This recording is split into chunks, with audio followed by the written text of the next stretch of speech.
ধারা বাংলাদেশে ফিরে আসার কতটুকু সম্ভাবনা আপনি দেখেন, অথবা আপনি মনে করেন কিনা যে সুস্থ রাজনৈতিক ধারাতেই বাংলাদেশ আছে? আমি একই প্রশ্ন প্রিন্স ভাইয়ের কাছে জানতে চাইবো। আমরা একটা বিরতি নিয়ে ফিরছি আপনাদের কাছে।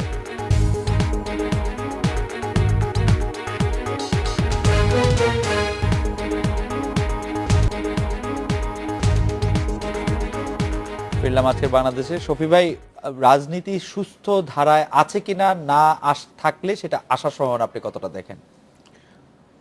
বাংলাদেশের রাজনীতি সুস্থ ধারায় আসবে এবং এখানে শুধু স্বাধীনতার পক্ষের রাজনীতি থাকবে ঠিক 1971 সালে কতিপয় আলবদর রাজাকার ছাড়া। বাকি সমস্ত মানুষ যেমন জাতীয়তাবাদী চেতনায় উদ্বুদ্ধ হয়েছিল, বাংলাদেশ সেই দিকে যাচ্ছে যে সেই চেতনায় উদ্বুদ্ধ হবে। আর যে জামাতের প্রসঙ্গ যেটা বলা হয়েছে, 1975-এর পর বিএনপিকে প্রতিষ্ঠা করার জন্যে এখানে যে আদর্শ এবং স্বাধীনতা বিরোধী শক্তি এবং যারা আমাদের কাছে 71-এ পরাজিত হয়েছিল তারা মিলে যে পলিটিক্যাল কনফিগারেশন দাঁড় করিয়েছিল, আজকে লন্ডন থেকে যে বক্তৃতা দেওয়া হচ্ছে এবং যার প্রতিধ্বনি এখানে মির্জা ফখরুল সাহেবরা করছেন, এই সমস্ত কিছু 15ই আগস্ট 21শে আগস্ট সমস্ত কিছু একই সূত্রে গাথা। এক। দুই হচ্ছে এই যে গুম খুনের কথা বললো, গুম খুনকে ডিফেন্ড করার কোনো বিষয় নেই, কিন্তু কিবরিয়া সাহেব, আসানুল্লাহ মাস্টার সাহেব, নাটোরের মমতাজ ভাই, তারা তো আমাদের জাতীয় পর্যায়ের নেতা ছিলেন, তাই না? চোখের বদলে চোখ। হ্যাঁ, রাইট। মানে এগুলি দুঃখজনক বিষয়। তো সেই ক্ষেত্রে বলতে চাই যে সুস্থ রাজনীতি আসবে এবং সুস্থ রাজনীতি আসার জন্য এখানে আমাদের দেশে একটা সামগ্রিক উদ্যোগের একটি অভাব আছে।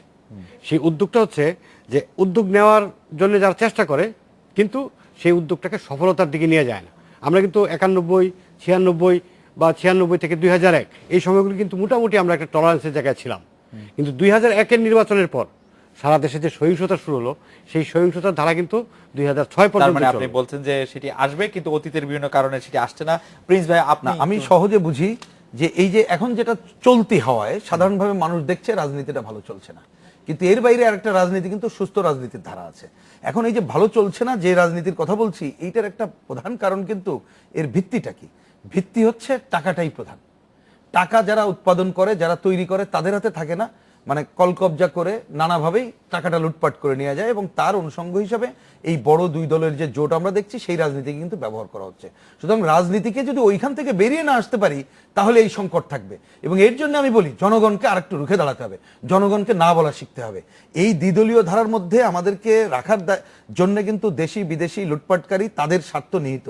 সুতরাং তার বাইরে একটা বিকল্প সুস্থ রাজনীতির ধারাকে সামনে আনতে হবে। যেমন ধরুন আজকে আমরা যখন কথা বলছি, আমাদের কিন্তু গ্রামের সাধারণ মানুষ নিয়ে আমি কথা বলতে পারলাম না।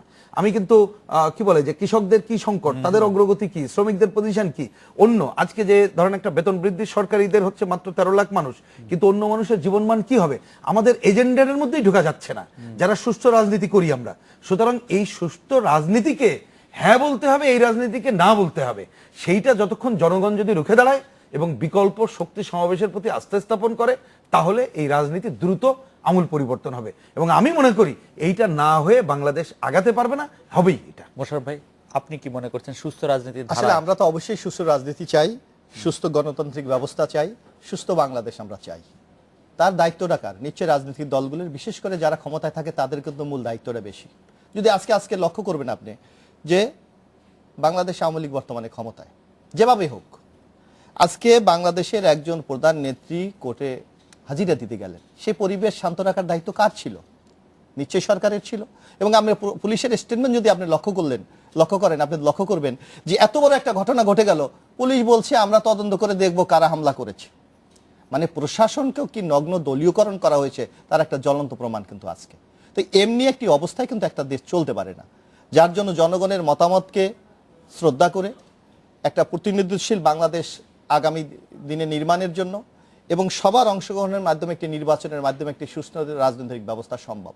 না হয় যে কথাটি আপনি প্রারম্ভেই বলেছিলেন যে একটা অশনি সংকেত শোনা যাচ্ছে, সেটা কিন্তু সেই পরিস্থিতির জন্য বর্তমান সরকারকে কিন্তু দায়িত্ব বহন করতে হবে। কারণ একটি বাংলাদেশের যে দলটি 3 বারের প্রধানমন্ত্রী বেগম খালেদা জিয়ারা ক্ষমতায় এসেছে, বাংলাদেশের এখনো আমরা মনে করি যে বাংলাদেশের সবচেয়ে পাবলিক সাপোর্টের সবচেয়ে জনপ্রিয় দল বিএনপি, সেই দলকে বাইরে রেখে রাষ্ট্র পরিচালনা করা, দেশের শাসনভার গ্রহণ করা এটা নিশ্চয়ই এটা বোকামি কাজ ছাড়া আর কিছু নাই। যার জন্য আমি আপনার এই অনুষ্ঠানের মাধ্যমে আবারও আহ্বান জানাবো সুস্থ রাজনীতির স্বার্থে অনতিবিলম্বে সকল দলের অংশগ্রহণে একটি সুস্থ নির্বাচনের আয়োজন করলেই আমার মনে হয় বাংলাদেশের সহিংস রাজনীতি অনেকটা হ্রাস পাবে।